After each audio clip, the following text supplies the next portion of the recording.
प्रणाम करता हूं, आप सबका अभिनंदन और स्वागत करता हूं।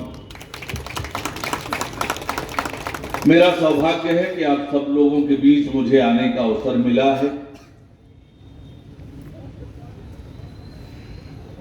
पत्रकारों के लिए कार्यशाला का आयोजन ये क्यों आवश्यक है, कितना आवश्यक है, इस बात को समझने की जरूरत है। पत्रकारिता बहुत सहज और आसान काम नहीं है कि चलते फिरते कुछ भी लिख दिया, घर में बैठकर कुछ भी लिख दिया। ये इतना आसान काम नहीं है। बहुत कठिन परिश्रम और कठिन काम है पत्रकारिता का। लोकतंत्र के चौथे स्तंभ के रूप में आजादी से पहले हमारा देश सबसे बड़ा लोकतंत्र ही नहीं है, सबसे पुराना लोकतंत्र भी है। और इसलिए हमारे यहां प्राचीन समय से, बहुत पुराने समय से मीडिया जगत का अपना अलग स्थान और अलग महत्व रहा है। लोकतंत्र के चौथे स्तंभ के रूप में आप बड़े से बड़े व्यक्ति से प्रश्न पूछ सकते हैं, प्रश्न पूछने का अधिकार है। देश के राष्ट्रपति हो, प्रधानमंत्री हो, सबसे प्रश्न पूछने का आपको अधिकार होता है। यह हमारे लोकतंत्र की खूबसूरती है और यही लोकतंत्र की ताकत भी है। और आप लोकतंत्र के सजग प्रहरी हैं। पत्रकारिता इतना आसान नहीं है। बहुत लोगों को पत्रकारिता की कठिनाई का ध्यान नहीं होता है। अभी राकेश भाई ने कहा कि मैं वकील हूं। एक वकील को जिस प्रकार से सभी प्रकार के विषयों का ज्ञान होना पड़ता है, ज्ञान रखना पड़ता है अपने मुकदमे की पैरवी करने के लिए। क्यों करना पड़ता है? यदि जब तक मुझे चिकित्सा का ज्ञान नहीं होगा, चोट के मामले में, हत्या के मामले में मैं अपने मुवक्किल का बचाव नहीं कर पाऊंगा। यदि मुझे इंजीनियरिंग की जानकारी नहीं होगी तो बहुत से कॉन्ट्रैक्ट के मामले होते हैं, ऐसे मामलों की मैं जिरह नहीं कर पाऊंगा। प्रशासनिक व्यवस्था की जानकारी, प्रशासनिक सिस्टम की जानकारी, उनके वर्किंग की जानकारी एक वकील के लिए आवश्यक होता है ताकि वो अपने मुवक्किल की अच्छे से पैरवी कर सके। उसी तरह से एक पत्रकार को भी आवश्यक होता है। सभी विषयों का ज्ञान, अच्छी पत्रकारिता करना है तो वृहद ज्ञान की आवश्यकता होती है। सारा प्रशासनिक सिस्टम,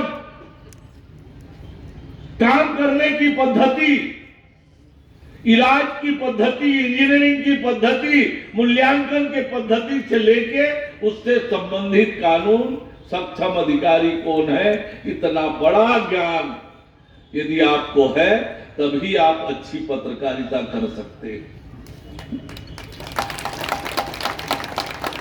अच्छा पत्रकार बनने के लिए खूब पढ़ना होता है, खूब जानकारी होनी होती है, खूब दुनिया भर की चीजों के नॉलेज आवश्यक होता है। और इसलिए ये आसान काम नहीं है पत्रकारिता कि घर में बैठा और कुछ भी लिख दिया ये पत्रकारिता हो गया, ऐसा नहीं है।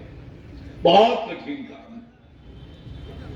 और जब पत्रकारिता करने के दौरान जो कठिनाइयां होती है, और उसी के लिए राकेश भैया ने कहा कि सुरक्षा कानून आवश्यक है। कितना कठिन होता है। मैं जब छात्र राजनीति करता था तो मुंगेली में एक वरिष्ठ पत्रकार थे, मुझसे बहुत स्नेह रखते थे। और मैं कभी कभी खाली समय में शाम के समय उनके साथ बैठता था। आज वो इस दुनिया में नहीं है। जब वो चलने फिरने में आसक्त हो गए, एक दिन मुझे एक पुरानी फाइल निकाल के दिखाई। गोविंद भैया, महेंद्र अग्रवाल जी के बारे में बात कर रहा हूं। उन्होंने मुझे अपनी एक फाइल निकालकर दिखाई। बोले, अरुण, ये मेरे पदक हैं। तो मैं बोला, भैया ये तो सब कागज दिख रहा है। बोले, हाँ, यही मेरे पदक है। मैंने वो चिट्ठियां पढ़ी, कितने बार मारने के धमकी, कितने बार उठाने के धमकी, कितने प्रकार की गालियां, वो चिट्ठियों से पूरा भरा फाइल था। बोले, यही मेरे पदक, यही मेरे इनाम है। इसके बाद भी हौसला और जज्बा, जीवन के अंतिम क्षण तक मजबूती से पत्रकारिता करने का हौसला, यही सच्चे पत्रकार की निशानी है। वही सच्चा पत्रकार हो सकता है। इसलिए आपको बहुत कठिनाइयों का सामना करना पड़ता है।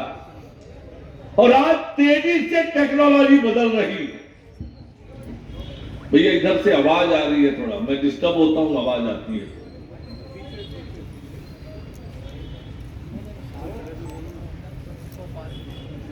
आज जिस तेजी से पत्रकारिता जगत में भी तेजी से बदलाव आया है, विशेषकर कोरोना काल के बाद प्रिंट मीडिया चलाना बहुत कठिन हुआ है। इस बीच सोशल मीडिया का जमाना, इलेक्ट्रॉनिक मीडिया का जमाना, तो ये लगातार पत्रकारों के सामने एक चुनौती खड़ा कर रहा है। इन चुनौतियों के बीच पत्रकारिता की धार जीवित रहे, लोकतंत्र का चौथा स्तंभ मजबूत रहे, ये अच्छे लोकतंत्र के लिए भी आवश्यक है। लोकतंत्र के सजग प्रहरी के नाते आपकी भूमिका आवश्यक है। मैं आपकी कठिनाई, आपकी चुनौतियों के बारे में बखूबी समझ सकता हूं। और इसलिए जब मैं पत्रकारों के बीच जाता हूं, इरशाद भाई जानते हैं, मैं लगातार पत्रकारों के बीच रहना पसंद करता हूं। बहुत से अच्छे प्रकार के फीडबैक, अच्छी जानकारी, ये सब भी आपके माध्यम से मिलता है। वो लाभकारी भी होता है।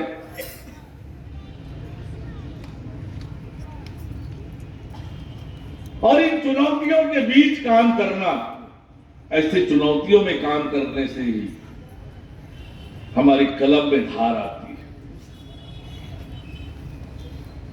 मैं पूरी तरह से वाकिफ हूं आपके सामने जो चुनौतियां हैं, जो कठिनाइयां हैं।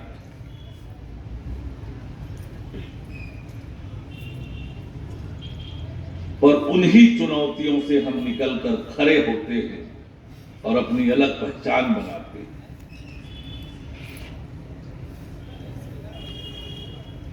और इसलिए अब जब प्रदेश स्तरीय कार्यशाला हो रही है, बड़े बड़े सीनियर, लंबा जिनका अनुभव है, उनके अनुभव का लाभ आपको मिलेगा कि पत्रकारिता किस तरह से करना है, क्या क्या सावधानी बरतनी है।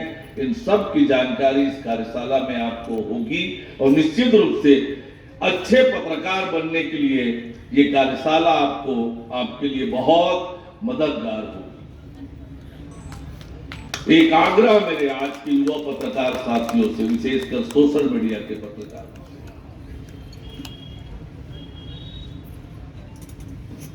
आज जो मैं पहले ये होड़ लगी हुई है, इस होड़ में कई बार हम देखते हैं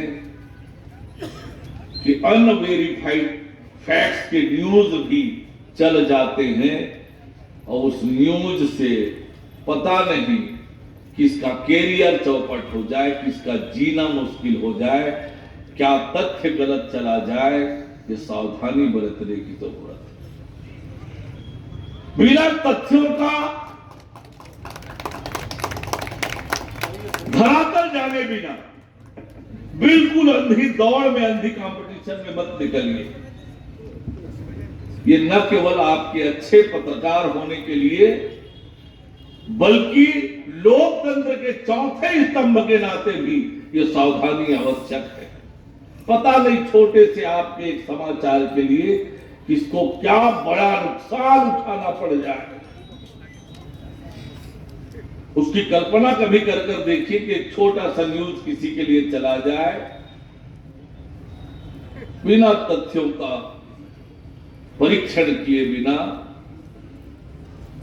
मैं पहले के भाव से मत करिए, तथ्यों की जांच पड़ताल करने के बाद ही आप समाचार के लिए आगे बढ़े, क्योंकि ये किसी के जीवन में बहुत बुरा असर डाल सकता है, किसी का कैरियर चौपट कर सकता है, किसी के सम्मान, मान सम्मान और प्रतिष्ठा को खराब कर सकता है।